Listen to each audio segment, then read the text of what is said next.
ಶಾಮನೂರು ಶಿವಶಂಕರಪ್ಪ ಅವರ ದಾವಣಗೆರೆಯ ನಿವಾಸ, ಅಲ್ಲಿ ದೊಡ್ಡ ಸಂಖ್ಯೆಯಲ್ಲಿ ಅವರ ಅಭಿಮಾನಿಗಳು, ಪಕ್ಷದ ಕಾರ್ಯಕರ್ತರು ಎಲ್ಲರೂ ಕೂಡ ಸೇರ್ತಿದ್ದಾರೆ. ಅವರು ಹೇಳ್ತಾ ಇದ್ರು, ಜಿಲ್ಲೆಗೆ ಒಂದು ಆಸ್ತಿಯಾಗಿದ್ರು ಶಾಮನೂರು ಶಿವಶಂಕರಪ್ಪ ಅವರು. ಅದು ಶಿಕ್ಷಣ ಕ್ಷೇತ್ರದ ಮೂಲಕ ಆಗಿರಬಹುದು ಅಥವಾ ಕೈಗಾರಿಕೆ ಉದ್ಯಮದ ಮೂಲಕ ಆಗಿರಬಹುದು.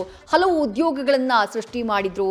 ಶಿಕ್ಷಣದ ಮೂಲಕ ಆ ಜಿಲ್ಲೆಯಲ್ಲಿ ಶಿಕ್ಷಣ ಕ್ಷೇತ್ರ ಉದ್ಧಾರ ಆಗೋದಕ್ಕೆ ಅಥವಾ ಮೇಲ್ದರ್ಜೆಯ ಶಿಕ್ಷಣ ಸಿಗೋದಕ್ಕೆ ಕಾರಣರಾದವರು ಶಾಮನೂರು ಶಿವಶಂಕರಪ್ಪ. ಎಲ್ಲ ರೀತಿಯಲ್ಲೂ ಆ ಊರಿಗೆ, ಆ ಜಿಲ್ಲೆಗೆ ನಾಯಕರಾಗಿದ್ದವರು. ಅಂಥವರನ್ನ ನಾವಿವತ್ತು ಕಳ್ಕೊಂಡಿದ್ದೀವಿ. ರಾಜ್ಯ ರಾಜಕಾರಣದ ಒಬ್ಬ ಮುತ್ಸದ್ದಿ ರಾಜಕಾರಣಿಯನ್ನ ನಾವಿವತ್ತು ಕಳ್ಕೊಂಡಿದ್ದೀವಿ ಅಂತ ಹೇಳಿ ಅವರ ನಿವಾಸದ ಬಳಿ ಇದ್ದಂಥ ಅವರ ಅಭಿಮಾನಿಗಳು ಹೇಳ್ತಾ ಇದ್ದದನ್ನ ಕೇಳಿಸ್ಕೊಂಡ್ರೆ. ಆಸ್ಪತ್ರೆಗೆ ಕೇಂದ್ರ ಸಚಿವ ವಿ ಸೋಮಣ್ಣ ಅವರು ಭೇಟಿಯನ್ನ ಕೊಟ್ಟಿದ್ದಾರೆ. ಕಳೆದ 3 ದಶಕಗಳಿಂದ ಕಾಂಗ್ರೆಸ್ ಪಕ್ಷದಲ್ಲಿ ಕೆಪಿಸಿಸಿಯಲ್ಲಿ ಅಧ್ಯಕ್ಷರು ಹಲವು ಬಾರಿ ಬದಲಾಗಿರಬಹುದು. ಆದರೆ ಕಳೆದ 3 ದಶಕದಿಂದ ಕೆಪಿಸಿಸಿಯ ಖಜಾಂಚಿಯ ಸ್ಥಾನ ಬದಲಾಗಿಯೇ ಇರಲಿಲ್ಲ. ಖಜಾಂಚಿಯ ಸ್ಥಾನದಲ್ಲಿ ಇದ್ದವರು ಶಾಮನೂರು ಶಿವಶಂಕರಪ್ಪ ಅವರು.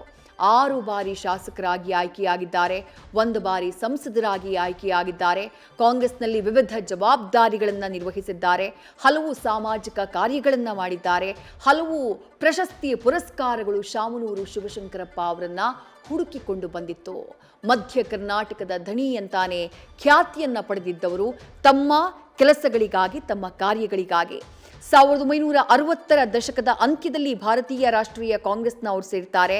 1969ರಲ್ಲಿ ದಾವಣಗೆರೆ ಪುರಸಭೆಯಿಂದ ಅವರ ರಾಜಕೀಯ ಪ್ರವೇಶ ಆಗುತ್ತೆ, ಪುರಸಭೆಯ ಸದಸ್ಯರಾಗ್ತಾರೆ.